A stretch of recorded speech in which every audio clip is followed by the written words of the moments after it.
video kali ini saya akan sedikit ngasih tips dan trik gimana caranya kita memotret hasil makeup. Jadi fotografi ini luas banget ya. Salah satunya ya di dunia makeup artist.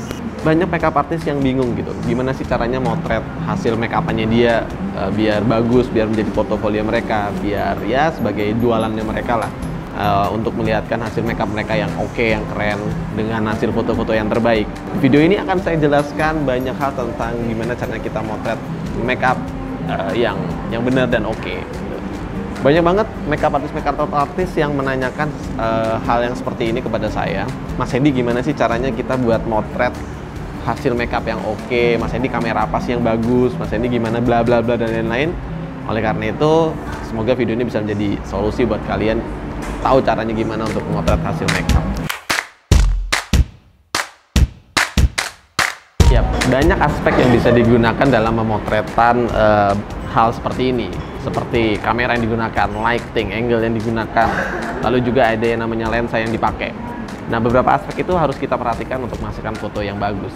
Untuk kamera ya, sebenarnya sih pakai kamera smartphone itu sudah cukup oke, karena zaman sekarang, smartphone sekarang ini rata-rata semua kameranya sudah bagus untuk dipakai. Maksudnya hasil kualitas fotonya udah oke untuk kelas, untuk motret hasil makeup gitu ya.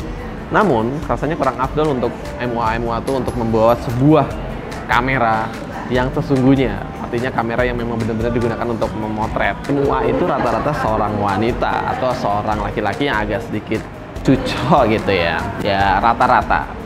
Cuma, aduh kenapa jadi ikutan banget sih? Cuma kadang-kadang kamera-kamera yang DSLR itu rasanya kurang cocok buat mereka karena bodinya yang cukup besar dan sedikit ribet. Makanya ada kamera-kamera yang lagi ngetren adalah kamera mirrorless karena bentuknya yang compact dan cukup cukup nyaman untuk dibawa.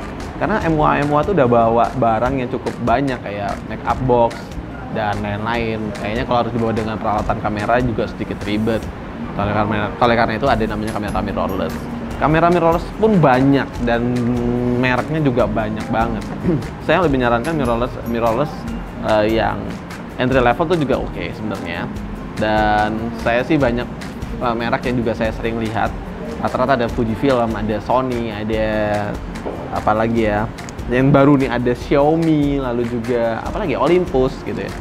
Rata-rata semuanya sih performanya saya lihat gitu oke. Cuma ada beberapa yang saya sering rekomen kayak Fujifilm ini ada yang terbaru, entry level keluaran terbaru yaitu Fujifilm X-A3.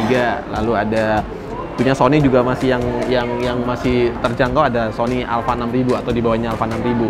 Dan semua ini biasanya membawa sebuah lensa bawaan dan rata-rata semua lensa itu oke untuk dipakai.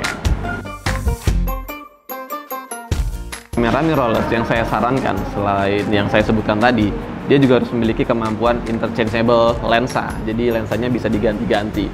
Kenapa seperti itu? Karena ada beberapa efek yang bisa digunakan dengan lensa kit yang biasanya kalian dapatkan ketika membeli sebuah kamera mirrorless.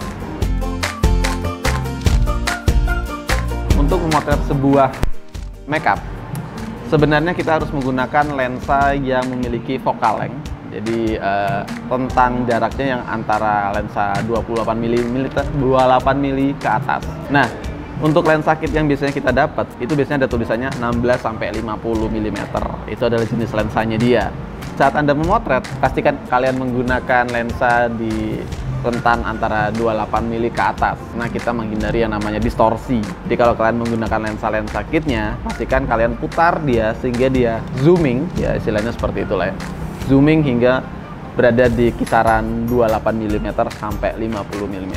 Selain itu, kita bisa mengganti lensa ini dengan lensa-lensa prime lens atau lensa-lensa yang memiliki fixed focal length. Jadi bukan untuk zoom lens lagi, tapi dia hanya menggunakan lensa-lensa yang sudah memiliki focal length yang fix. Di tangan saya ini ada lensa Sony 28 mm f2. Ini bisa jadi alternatif buat kalian yang menggunakan kamera Sony. Atau kalian menggunakan Fujifilm, kalian bisa menggunakan lensa-lensa seperti 35, 28. Itu juga bisa kalian gunakan untuk memotret makeup. Mengapa? Karena diafragma yang ada di dalam si lensa itu cukup mampu mengambil cahaya yang cukup banyak di saat kondisi gelap. Karena kalau kita makeup biasanya kan dalam satu ruangan yang cukup gelap nih, sumber cahayanya sangat minim. hanya menggunakan lampu make up atau menggunakan ring light, nah itu kita membutuhkan bukaan lensa yang cukup besar.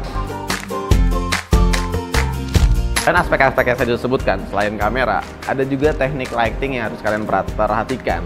Jadi motret sebuah hasil foto makeup itu nggak sekedar motret, kalian juga harus perhatikan lighting yang salah satu aspek dari foto ini.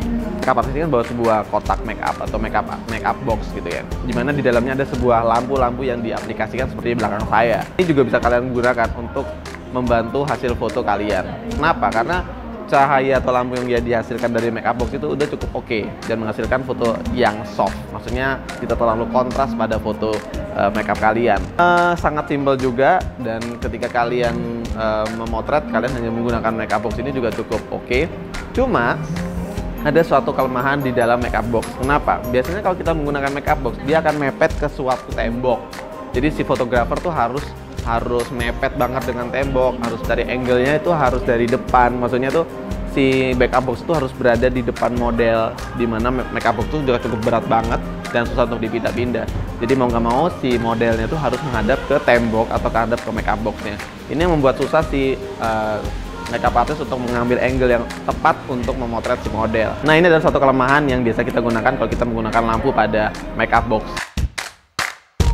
Kalau pakai window light, itu salah satu teknik foto yang cukup oke, karena window light ini bisa menghasilkan shadow yang nggak terlalu keras, jadi untuk hasil foto makeup tuh masih bisa terlihat bagus. Ini salah satu cara buat kalian untuk mengakalin gimana caranya menghasilkan foto makeup yang bagus. Cuma kalau kita pakai window light, ini ada kelemahannya nih. Kalau kalian motretnya di pagi, siang, atau sore hari, ini mungkin masih masuk akal ya, motret dengan teknik window light.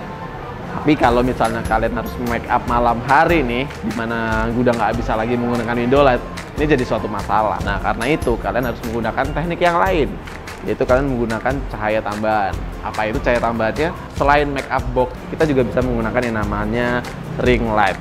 Apa itu ring light? Ya, ring light ini adalah suatu lampu yang berbentuk lingkaran atau seperti donat, dimana lubang di tengahnya kita bisa motret dari situ. Jadi foto yang dihasilkan dengan ring light ini cukup oke, cukup bagus. Kenapa? Karena seperti window light, cuma dia lebih fokus ke area yang terkena ring light. Maksudnya jarak terdekat dengan ring light. Pada kasus ini adalah si make up-nya itu atau si hasil make up itu sendiri. Nah, ini sangat-sangat praktis dan sangat-sangat mudah digunakan. Kalian hanya tinggal meletakkan ring light ini pas di muka si klien kalian atau di muka si model untuk kalian foto, dan kalian hanya tinggal motret melalui tengah-tengah bolongan yang ada di ring light tersebut. Ini cukup mudah dan ini cukup efisien untuk memfoto hasil makeup yang baik dan mudah.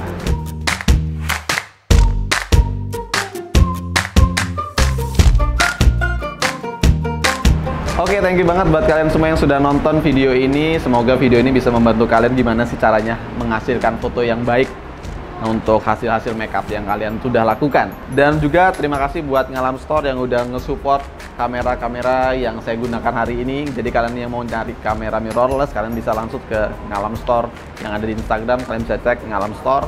Kemudian thank you banget buat Lokalis juga yang udah nyiapin tempat kita untuk syuting. Pastinya juga si Joyce Ananta dan si Josephine yang sudah bantu dalam pembuatan video ini. Oke, thank you banget sekali lagi dan bye!